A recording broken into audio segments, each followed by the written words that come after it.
Good evening. I'm Frankie Thompson. We begin with the Hamilton fire burning just west of the town of Winthrop in Okanogan County. The fire started around 9 o'clock this morning near Winthrop. Residents were being told to be prepared to go or to go now throughout the day. We're told some of those evacuation orders have been reduced tonight. Fox 13 has team coverage for you with meteorologist Alona McCauley standing by with the latest on wind conditions in the area. But we start with Fox 13's Jennifer Dowling joining us live from Okanogan County tonight.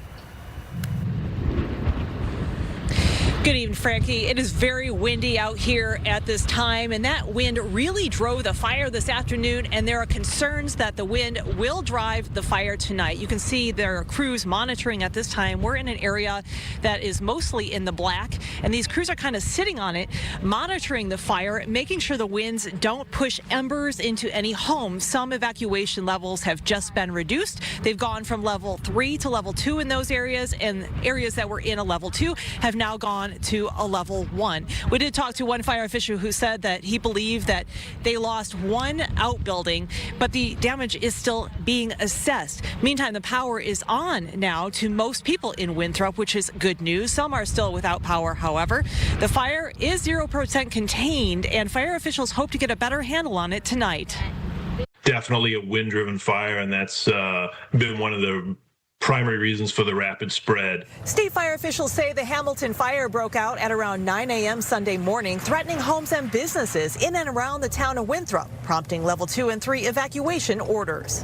The fire is currently burning in fine, flashy fuels, which are very susceptible to the wind. Fire is 0% contained, but we're hoping to put some good containment on the map tomorrow morning. Okanogan County Emergency Management said late Sunday that the fire was still active, though the smoke had died down and forward progression had also slowed.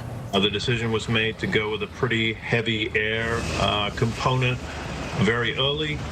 We had 2 helicopters, 3 single-engine air tankers, and 2 large air tankers on this incident. The Washington State Patrol's District 6 spokesperson said at one point SR-20 had closed early on in the fire, but reopened Sunday afternoon.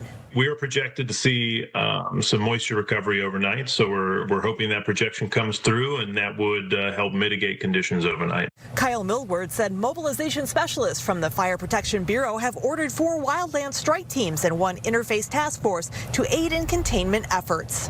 Conditions are expected to continue to be windy through the evening, so this incident is going to be fully staffed overnight. I can attest that it is very windy and it is going to be challenging for those firefighters. As for the cause of this fire, it is still under investigation. Reporting live in Winthrop, Jennifer Dowling, Fox 13 News.